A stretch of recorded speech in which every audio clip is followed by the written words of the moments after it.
are chickening out, not me. Look, a duck. Do you think they still leak water when it rains?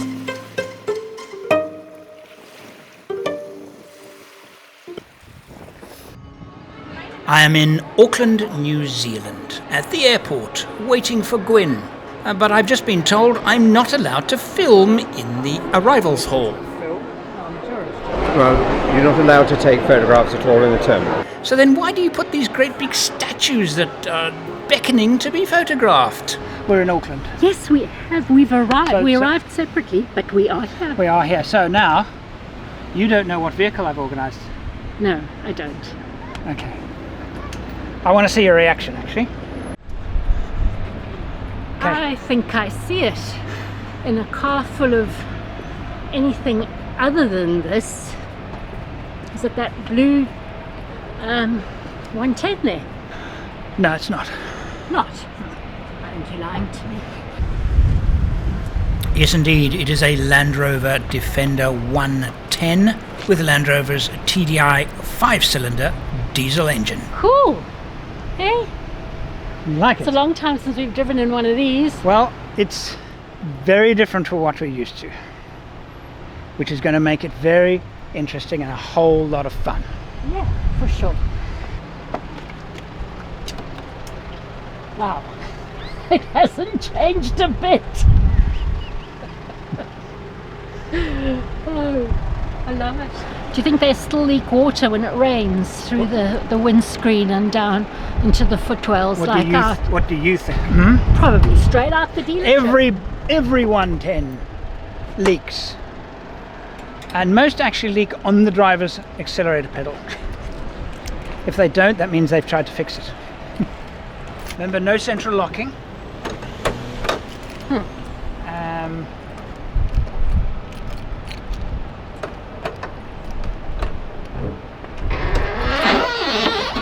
Familiar sound? Oh, some eskies.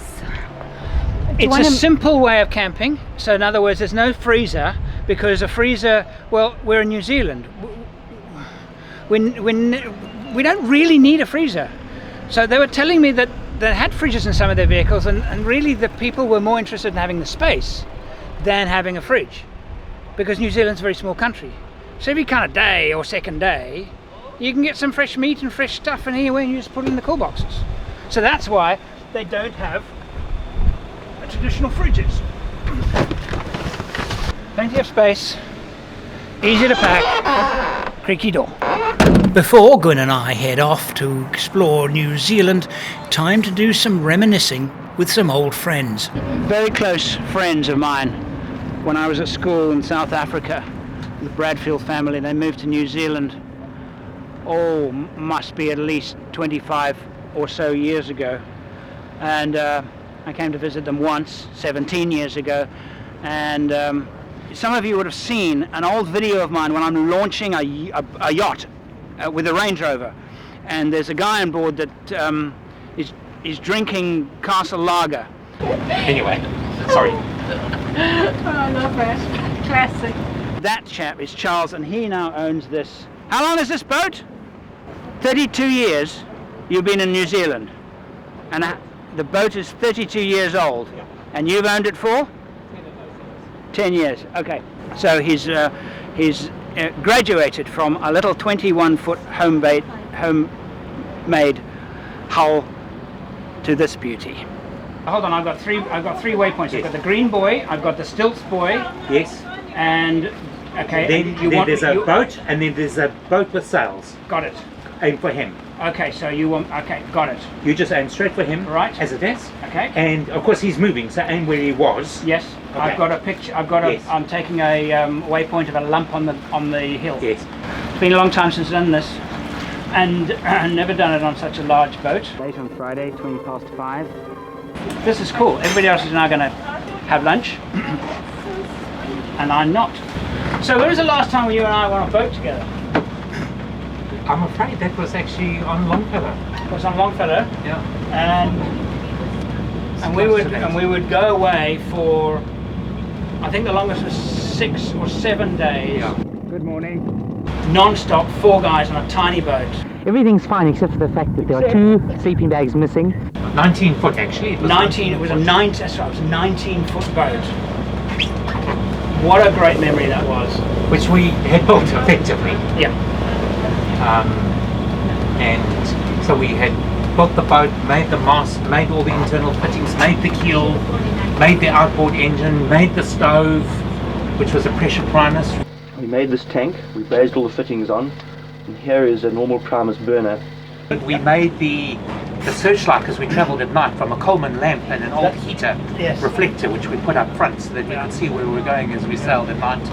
I remember running aground, and it was I've forgotten that. Okay, so quick story. I remember that. Jonty and I are sailing, it's late at night, it's absolutely black, there's not a lot of wind, and we've done our 3 hours, and we hand it over to Charles and Mark, and I'm lying in the bunk, and I'm looking up at the stars, and I realize after 10 or 12 minutes the stars have not moved. Meanwhile, these guys are trimming the sails and like this. We were on a mud bank, and I was thinking, should I tell them? For the mating call of the great grey wino. And I'd always wanted to sail around the world. It had been a big deal thing for me. So I haven't quite managed that, but I've got enough sea miles under my belt of actual ocean sailing to have gone 1.5 times around the world. So I've actually almost achieved it, and I am sailing on the other side of the world. So that's around the world. Maybe I wasn't specific enough with the goal. Yeah. Right, hello. And we have managed to get through all of the rush hour traffic in Auckland, and we're heading south towards Hobbiton in the Land Rover that has been supplied to us by a company called Trekkers. They are Land Rover enthusiasts.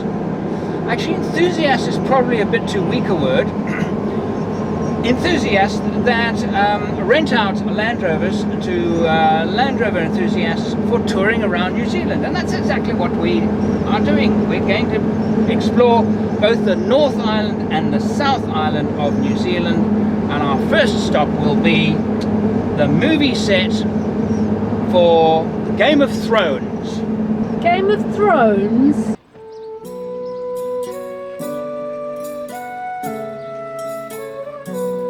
It's been my dream to come here for so long, and it's I've been to Harry Potter World in London. This is the reverse side of the same coin. So exciting.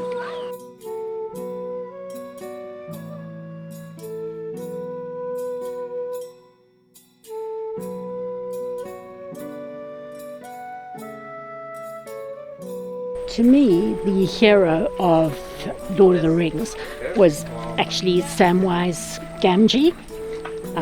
When Frodo could no longer carry the ring, Sam says, well, I can't carry the ring, but I can carry you. And this is his home.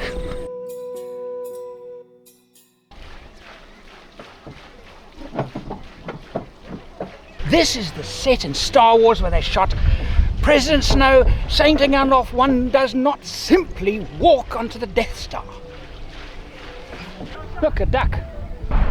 So we're in the town of Taronga, about 3 hours south of Auckland, and we've been spending the last week or so just with friends, because so many of our friends have immigrated to New Zealand from South Africa. But from now on, we're on the road together, just Gwen and I, and we're going to be doing a mix of B&Bs, really touristy routes, and hopefully we'll get off-road and spend a couple of nights on the roof of Land Rover as well. So welcome to our little trip.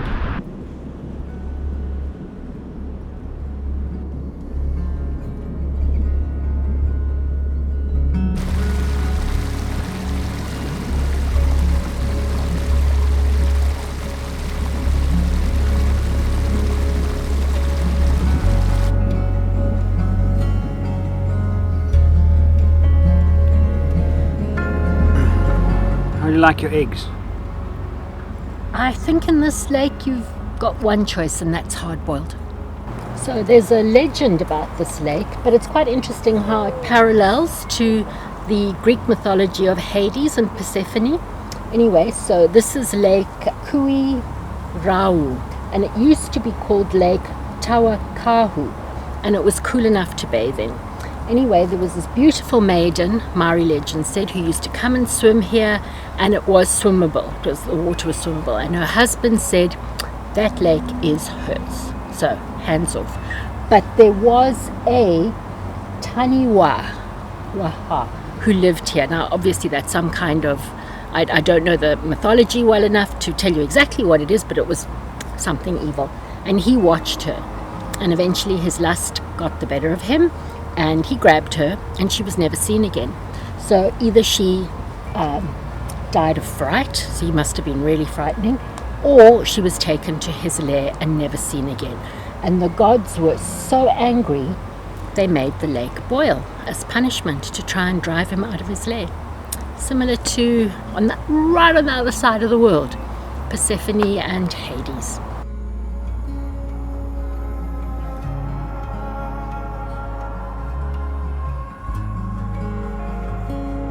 As you can see, there's not a lot of tourists around this time, and I feel quite lucky really, because without a lot of people you can really absorb everything, and maybe one day actually pin it down on a piece of paper to remember it forever.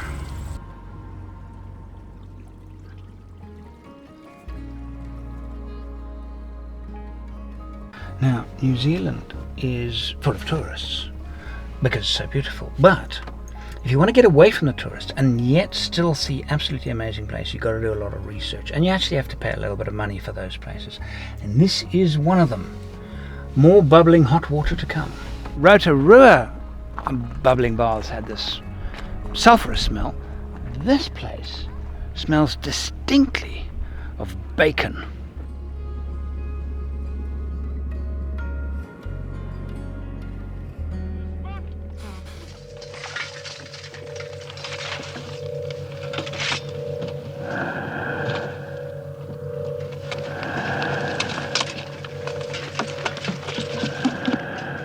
Behold the cave of Carbano. There he is. Where? There. What, behind the rabbit? It is the rabbit. The only other geothermal cave in the world, other than this one, is in Italy. So this is truly, truly rare. That rabbit's got a vicious streak a mile wide. It's a killer. First thing I thought of when I came and I saw the cave, I just thought of the scene from Monty Python and the Holy Grail. I couldn't leave it alone. It ruins my life. Every time I turn around, I translate what I'm seeing into Python. It has truly ruined my appreciation for the natural world.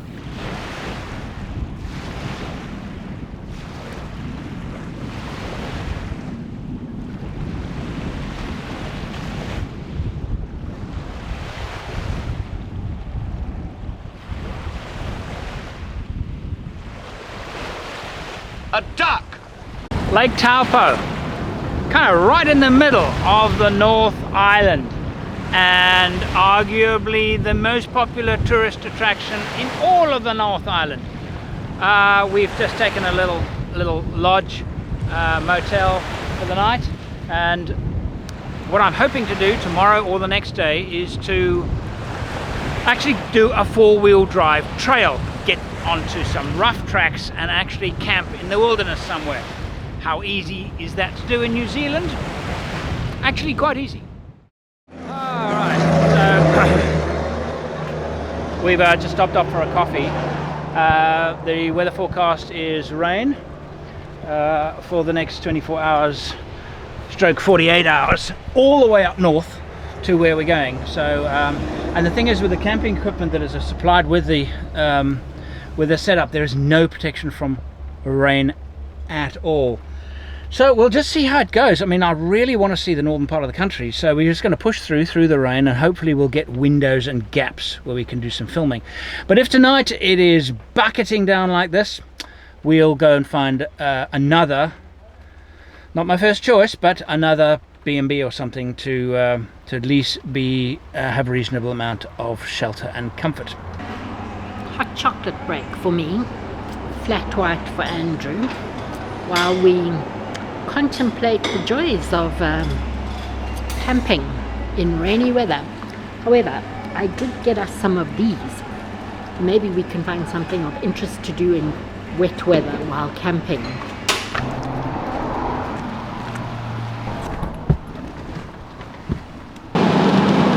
And the car.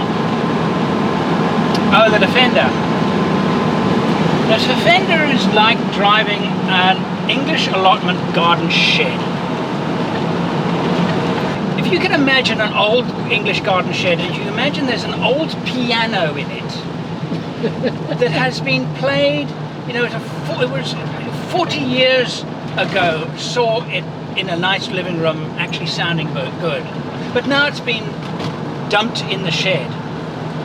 That's what handling the Defender is like. It's like trying to get a decent sound out of that piano. It's enormous fun trying, but you'll never manage.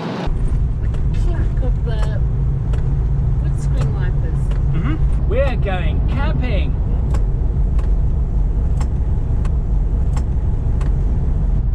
Finally, a piece of traffic going slower than us. Gun and I have a very interesting lifestyle. When we do these trips, I really like Gwyn with me. She just brings out the best in me. So, but she has to work. She has a full-time job. She is an author. She is an independent author. She works for herself. That doesn't mean to say that she can pick and choose when she works. And it's very important for us to be, let me put it this way, for me to enable her to come with me, I must give her at least minimum 2 full clean hours a day where she is uninterrupted, works without interruption, and with nothing more to think about than the books that she's writing. So now we've arrived here, and then she's managed to get an hour's work done today, but she needs another hour. So we could set up the tent here, $40 for camping here, set up the tent and be cold. So where is she going to get that extra hour done? So she could sit in the car and do it. She could. And then what am I going to do? Well, I'm going to sit outside and do something, do some filming and things like that. But at the same time, an extra $40 and we can take a cabin. Now, New Zealand, to me, certainly North Island, it doesn't seem to be the ideal place to go exploring and wild camping unless you go on specific 4x4 routes. There aren't a lot of them, but there are some. So we're gonna take a cabin. Less interesting, yes, but actually much more practical. So I'd prefer to camp, and I'd be happy to just sit a bit in the cold and go to bed early, but Gwyn's got to get her work done. So I've got to always think priority. That is as important as me filming with cameras. It's no less important, because if that doesn't happen, she cannot come on trips with me. So now you know a little bit about it. Here she comes now. It's all my fault. And I must say, I've been so absent-minded today. I've been working all day with my computer on my lap, looking up every now and again to catch some gorgeous scenery. But I have had story flowing in my head all day. And I do have an appointment with my editor on the 8th of May. And my book's not finished yet. Did they give you a key?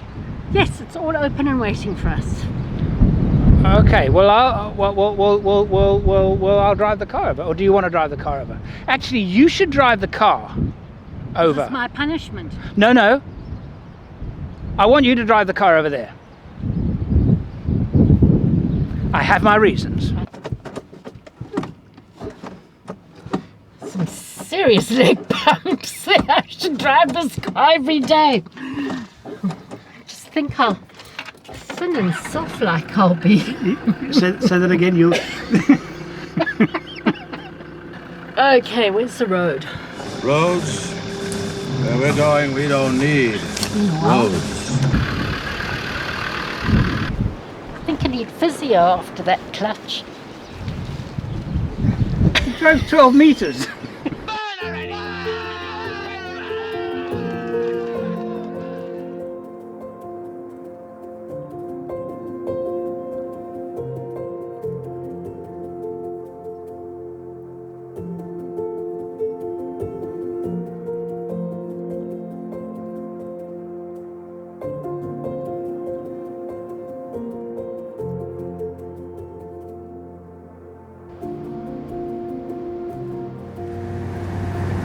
beach.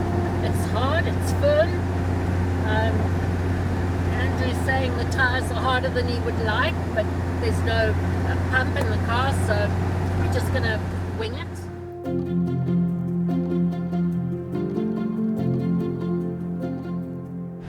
The beach is quite, consistent in terms of it's not getting softer and then hard and then softer and hard. So I'm not going to let the tyre pressures down because I don't have a pump in the vehicle, but I do have a fallback. If things get very soft, I can get them down. This is very exciting though. Great fun.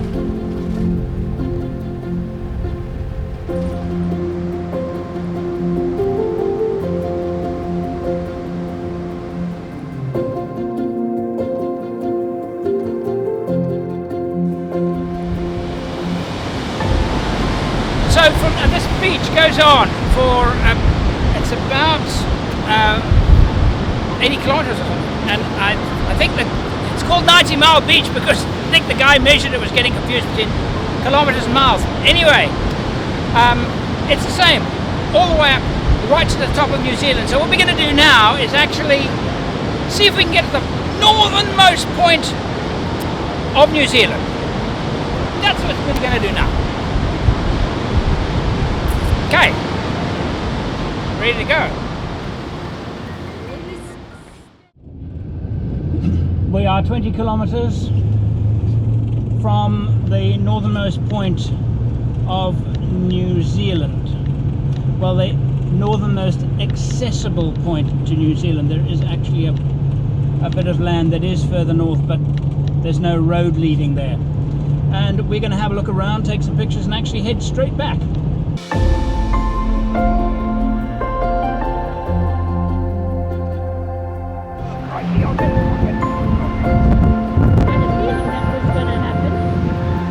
Rock behind you.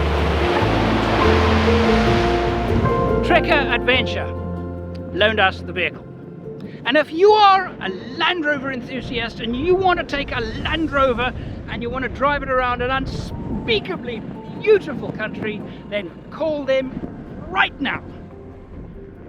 If you have never experienced a Defender before and would like to get a taste of it and want to find out what all the hype is about, and you want to do it in a stunningly beautiful country, then call Trekker right now.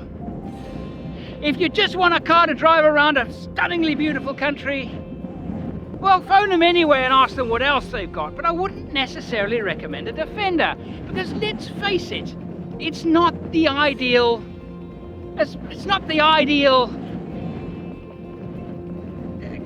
car. It just isn't. You're driving around in a vintage machine. So what we're going to do now is we're going to head further from here south. This is the northernmost tip of New Zealand. We're going to be heading to the southernmost tip of New Zealand, and of course that means going to the South Island. And it'll be on the South Island that we'll be returning to Trekker, and they'll be supplying us a different vehicle for the remainder of our trip. I know what we're getting. I've not seen it with my own eyes, but Gwyn doesn't know what we're getting. She has no idea what we've swapped the Defender for. We've just completed an exploration of the North Island in a Land Rover Defender. Now we're on the South Island. It looks to me like the channel asked and you've delivered, eh? With something different. Oh, it is so cute. It looks like something you want to put on your desk, you know, it's like a little chunky paperweight. Yes, it's Suzuki's 1.5 litre JIMNY. In Swahili, the word JIMNY means smaller than a flea. So we've ditched one of our bags, we've left one of it. We actually pre-packed last night. Oh, by the way, we're in Christchurch. This is now the South Island, New Zealand. And this is the part of New Zealand that I've been the most excited about, apart from... Apart from seeing friends, and this... Hobbiton. And Hobbit. Okay, apart from... Now, will we, you got the keys. Will this lot fit with our camera equipment inside the little JIMNY? Oh, yes it will. Look at that. Simplicity itself. I don't see any chairs. Oh, there are chairs. That would be very simple. I'd sit on your lap while you sit on a rock. No, this is great. I'm actually now excited. I was thinking, because remember guys, a lot of you said, review a JIMNY. I'm going to do, apart from my trip, I'm going to do a thorough review of the JIMNY. Put it through its paces, within reason of course, but is it going to be good enough for 2 people to go on a serious camping trip? So far the answer is yes, amazingly, because I didn't think I would be saying yes at this point. Okay, let's pack it. Plenty of room. Plenty of room. Yeah. For a hobbit. You know, I think she was saving up that line. You know, the thing is that she thinks it's better than it really is. We'll just humour her. Humour her. Smile and laugh. That's it. Oh, Jeremy, packing has never been my strong point. But it is mine. I should be holding the camera. It is my strong point. Yes. It's absolutely perfect. Well done. You packed very well, my darling. It's done. It's perfect. It'll just push it as it closes. It'll push those in. Perfect. You're better than you think you are. Clear off. We're in. Amazingly. It's seriously It's so actually cool. amazing. I thought this would be terrible. Cool. Oh, look at that. Ooh. It's all shiny and new. I see the first of the problems. Okay, just slide your seat forward a bit, can you? If you move your seat forward, there's enough space. Ah, there we go. And then you'll be able to get a tilt on it. Okay, okie dokie. Okie dokie. Okie dokie. This is brilliant. I love it. This is my. Where are we going? Now, before, let's go and. We are going to. On top of my bucket list is Antarctica. I've never been to Antarctica. I was hoping to go to Antarctica one day. Maybe I'll never get there, maybe well, who knows. However, there's a Experience the Antarctica exhibition very close to the Christchurch airport, and we must get just a hotel for the night. And tomorrow I've got to have a camera repaired because I had a problem. Very unlikely. Unlike me to have camera problems while I'm on a shoot, but I do have one. I think I can sort it out there, but I need to go to a camera store tomorrow morning, and then we all head north. So South. I just said I want one of these as a run, my little run around Perth. I haven't even driven it yet. It's so silly, it's wonderful. And everything's slightly over the top, but not too much. Just a bit. Everything's been given a, so every little switch has got a little, they've given it a little pump up, a little bit bigger and a bit sillier than it needs to be. Okay, we're off. Well, if you think it's getting risky, you could always rig a few lines to the steering and walk behind it.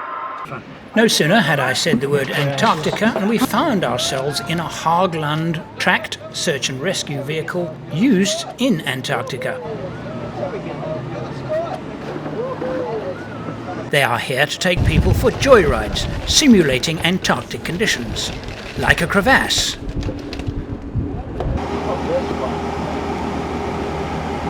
And a hill. 45 degrees. And lots of tyres. It's a 3-speed automatic, is that right? It's a check. Yeah, it's a 3-speed automatic gearbox. Yeah, and they all drive so differently. So you've got a drive shaft. Yeah, I can see that. In Antarctica, you'd only be taking luggage in the back. It would only be people travelling in the front. Oh, okay. They throw, so you wouldn't have seats in the back. Okay, so that's the drive shaft there. Correct. Going so right you've got through. a. You haven't got what we do in them is not what they do in Antarctica. You'd pretty much be going in straight lines in Antarctica. Yeah. But here they do get pushed. All the parts come from Germany. They're really expensive to keep on the road. All these machines are ex-ice. The black one has actually been to the Falklands. So that was military in the Falklands years ago. Ours are about 80s. I think the most recent one might be 92. Ooh la la. I'll take them, Jeff. How many you got? Okay. You right?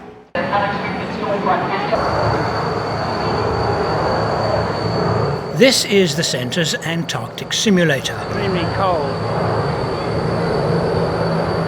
So wind chill now is minus 16 degrees. It is in fact a large fridge. Room temperature is minus 8. With some fans and some decorations. Meant to give visitors a taste of what it might be like in Antarctica. And these studs keep on... The wind is blowing my jacket open. I'm sorry, you're not fooling me. Antarctica would be a million times worse. Kind of into your sinuses cold. It's like the air is so... I wanted to go to Antarctica. You changed your mind, you coward. I'm thinking about changing my mind. Going to Bali instead. I'll go to Bali. Think Bali. Think Bali. Think Bali. So, we can go into shelter. They got a shelter here. Lots of people are chickening out. Not me. Not me. I'm gonna freeze I am. But it turns out, though, that this experience probably wasn't a good idea for me. Alright, our trip has met with a little bit of a hiccup, and that I've been sick. I don't get sick often. I actually get sick very, very rarely. Is that right, Gwynny? Yeah, pretty much. You know, so we basically emptied the local pharmacy, you know who it is there, and dosed myself up, and actually spent most of yesterday asleep. I'm feeling... Don't tell me you're coming down with something. Feeling quite a bit better today, but we are going to take it easy, and so we're now going to head towards the mountains to do what I really wanted to do in New Zealand, and that is to take pictures of beautiful mountains.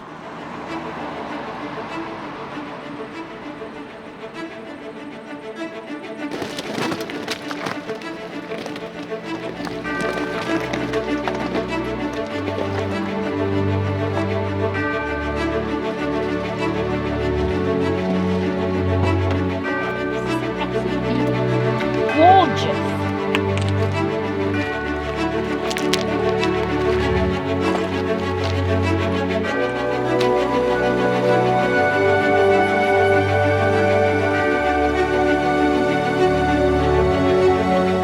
One of New Zealand's best-known tourist attractions is Lake Pukaki, because on some days of the year, looking over the lake, one can see New Zealand's highest peak, Mount Cook. We are very lucky. It's only on very few days each year that there is no cloud obscuring the summit.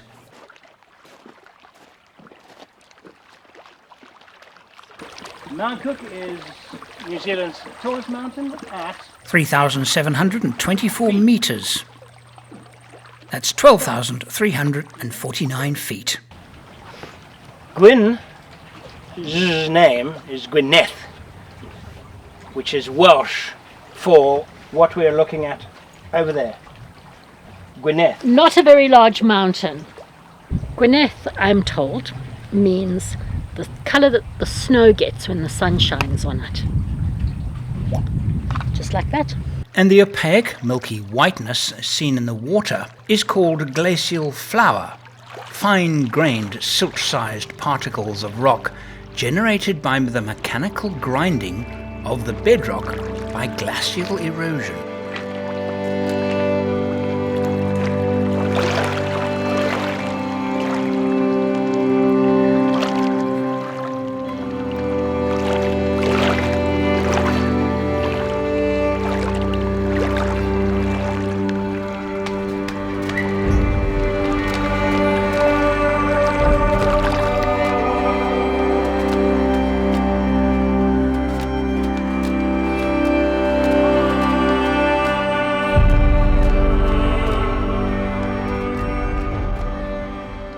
Good morning.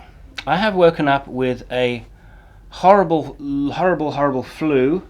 It's been chasing me for the last 3 days, and I've been warding it off, but last night it hit me. So today we're going to take it a bit easy, and given the temperatures in South Island, New Zealand, they're down to 2, 3, 4, 5 degrees. I think camping is going to be probably actually quite dangerous because, well, we don't have the means to stay warm. But anyway, I'm in two minds this morning. First is I feel like staying in bed and just shaking it off. But the second is there's a little JIMNY outside and it's saying, come and drive me. And I am genuinely excited about driving that car, which is what I'm going to do. So, let's go. Keys, please.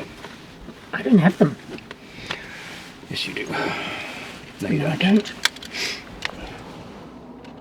The story of the Whites' lives. Keys, please. Where did I leave my sunglasses?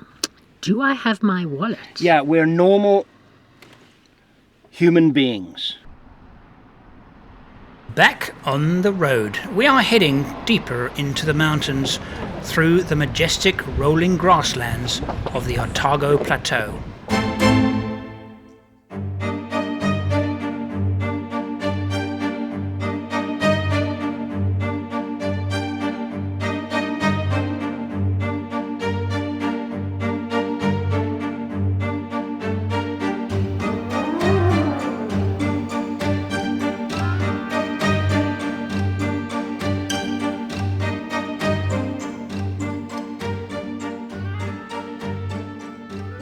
Well, this beautiful, glorious morning, we're now off to Wanaka. And I have my lovely, lovely memories of Wanaka, because Wanaka is where my father took his sons, his 3 boys, in 2002 to go and watch a magnificent air show. The town called Wanaka, and the event was called Warbirds over Wanaka. New Zealand is a world leader in the restoration of vintage aircraft. And some of those restorations take place here in Wanaka, and every 2 years there is a major air show here called Warbirds over Wanaka. And I remember it so clearly. We're getting so excited. We were driving along this very road, and right here were parked aircraft, old beautiful fighters, and it was just fantastic. And if I listened to my brother's excitement as we drove into this area here. Let's talk. That's it, is it? Wildcat. Wildcat. Hey, the Wildcat. Pollies. Oh, the little darling little poles. Oh, jeez. Couldn't believe what we were seeing. These aircraft, these beautiful restoration projects, and they were going to fly for us. I'm going to go and see what it's like there now. There's a museum here. We'll go and have a look at that. So this is the we were stationed you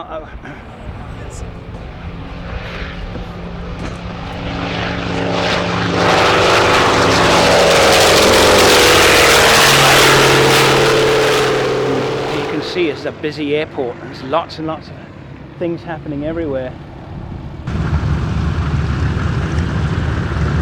If I had to move to New Zealand, I'd come and live in Wanaka.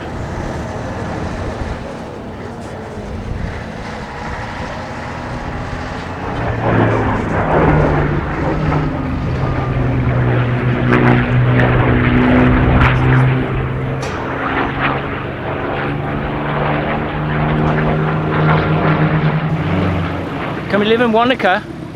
Can we come and live in Wanaka, please?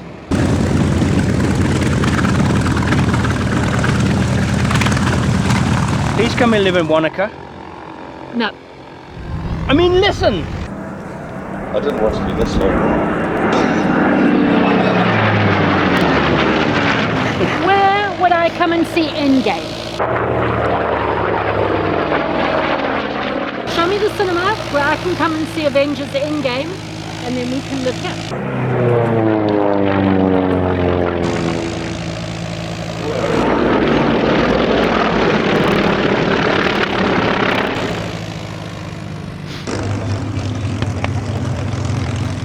Okay, we'll buy a cinema complex and move it here. Over 600 knots.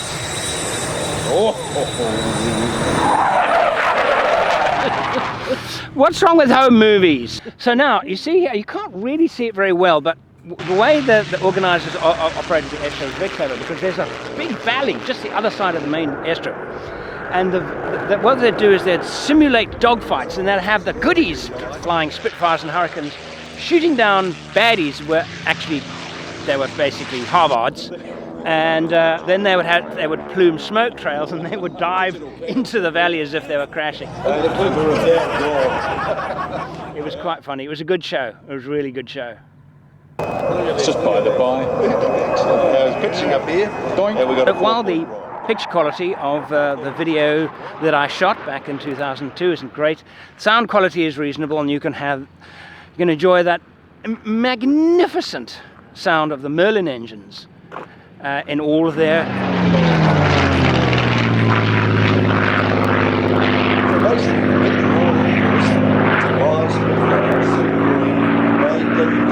explain to the boss to me they are really interesting, and that's considerable entrepreneurship. This is a memorial to a guy called Richard Pearce, who was locally credited with being the first man to have actually undertaken powered flight, even before the Wright brothers. But he was never really recognized internationally in the way that the Wright brothers were, but still they regard him as being a local hero. To get on the next flight on this airplane. And believe it or not, I also have a window seat. We're going to try a four-wheel drive track from a local website. And we're using the HX1 Explorer on Explore mode to find the track. Okay, it should be coming up. There you go, this is a track coming up. Here. This is Monora Lakes, there you go, it's even signposted, 41 kilometres.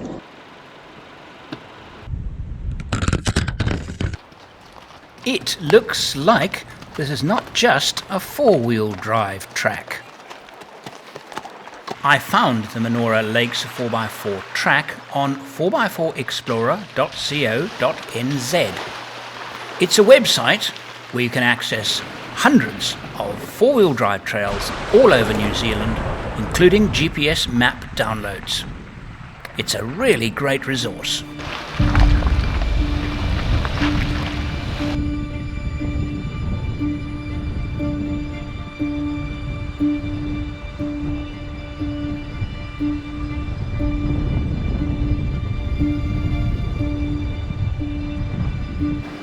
I'm afraid I haven't really been able to find anywhere where I can give the JIMNY a good old off-road test.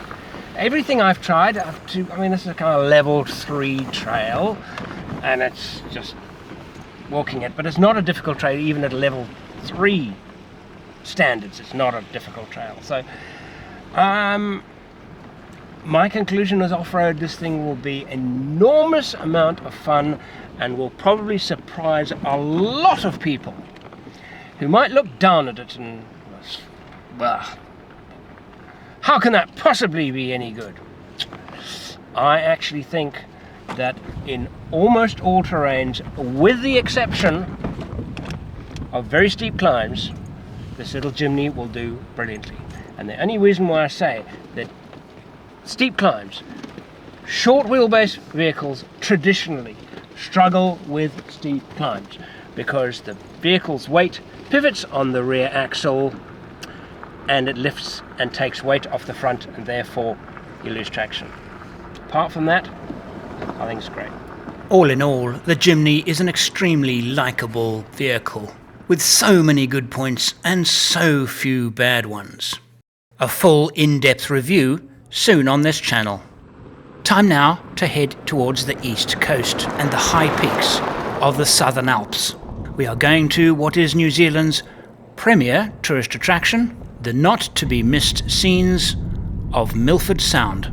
We are now on the road to Milford Sound, and twisty, windy, next to a fjord, which you occasionally get a glimpse of as you drive up the road. And of all of the spots in South Island, New Zealand, associated with gobsmacking scenery, it's Milford Sound. We can't stay there, there's no accommodation there, it's a fjord, we're going to get on board a boat and photograph what they can show us. Highlight of New Zealand. And it's getting, yes, and it's getting more dramatic by every kilometre. Including what looks like a mine shaft, but is in fact a road tunnel through the mountain. And on Milford Sound, and we're heading out to go and see a whole lot of scenery.